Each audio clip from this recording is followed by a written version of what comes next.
নমস্কাৰ মই ডক্টৰ ৰুণা মই কৈ আছো আৰোগ্য চাইল্ড ৰিহেবিলিটেশ্যন চেণ্টাৰ নগাঁও অসমৰ পৰা আমাৰ চেণ্টাৰত শিশু বিভাগত বিভিন্ন ধৰণৰ থেৰাপিজবোৰ দিয়া হয় আৰু আজি মই বিশেষ চেৰেব্ৰেল পালসি বিষয়ে আপোনালোকৰ লগত চৰ্চা কৰিব বিচাৰিছো আজি মাতৃপিতৃসকল আহিছিলে আৰু তেখেতৰ 2 বছৰীয়া ছোৱালী এজনীলৈ আহিছিলে তাই কণ্ডিশ্যনটো ফ্লেচিড টাইপ অফ চেৰেব্ৰেল পালসি হয়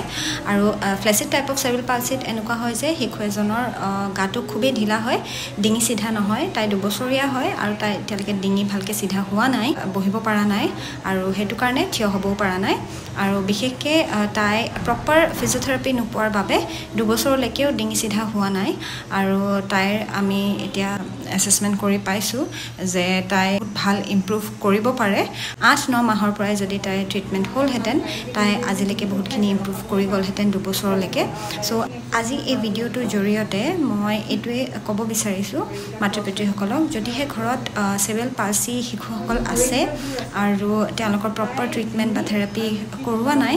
আৰু তেওঁলোকে গমো নাপায় যে থেৰাপি কৰালে ইম্প্ৰুভ হয় তেওঁলোকে শিশুজন ডাঙৰ হোৱালৈকে ৰখি থাকে মাতৃপিতৃসকলে ভাবে যে শিশুজন নিজে নিজে বহিব পৰা হ'ব নিজে নিজে ডিঙি সিধা হ'ব এনেকৈ ৰখি থকাতকৈ ভাল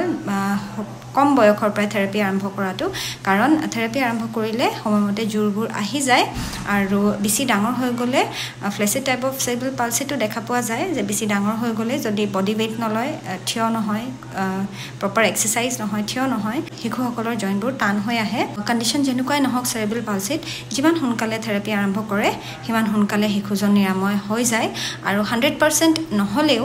তেওঁলোকে নিজৰ কামখিনি নিজে কৰিব পৰা বা হাতত ধৰি খোজ কাঢ়িব পৰা আৰু ইফাল লৈ যাব পৰা তেওঁলোকৰ কণ্ডিশ্যন হৈ যায়